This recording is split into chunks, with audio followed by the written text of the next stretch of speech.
Okay, now this is going to be a real good one because we're going to talk about after you done been through hell and hellfire with a narcissist and it's falling apart and everything is in ruins and they say, I just want my friend back. Yeah, this is going to be real interesting because we're going to discuss the following topic: the ever-evolving narcissist when friendship is just a new mask.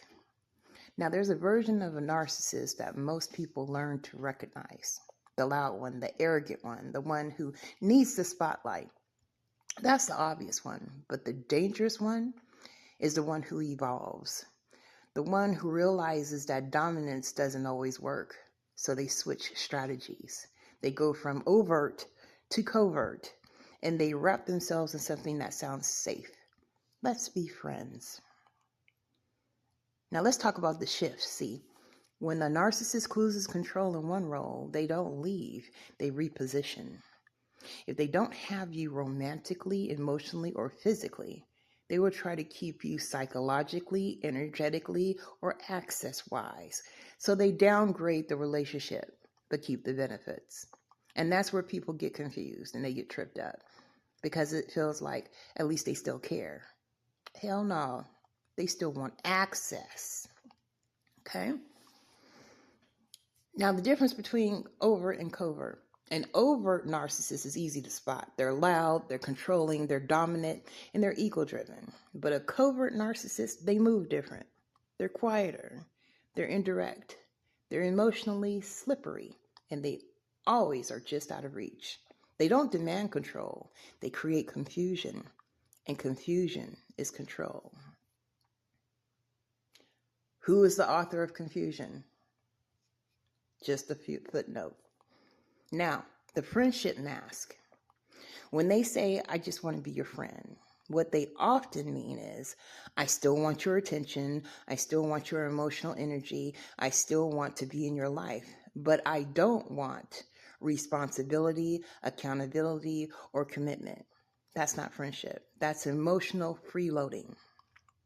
Now, how they operate in friend mode. In this phase, they breadcrumb you just enough to stay relevant. They keep you in rotation with other people. They subtly remind you that they have options. They come and go when it suits them.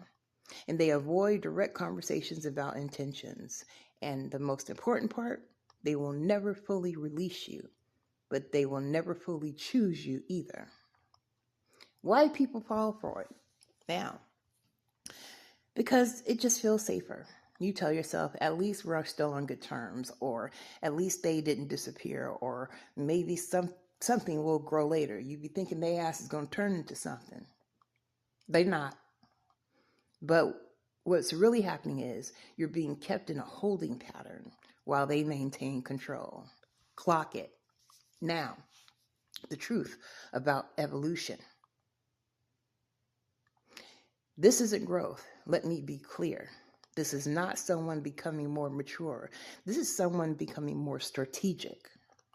Let's call a thing a thing. They didn't evolve into a better person. They evolved into a harder person to detect. Now, the warning signs. Watch for the shift. Okay? They used to pursue you. Now they check in casually. They avoid defining the relationship. They keep conversations surface level or inconsistent. They appear when you pull away.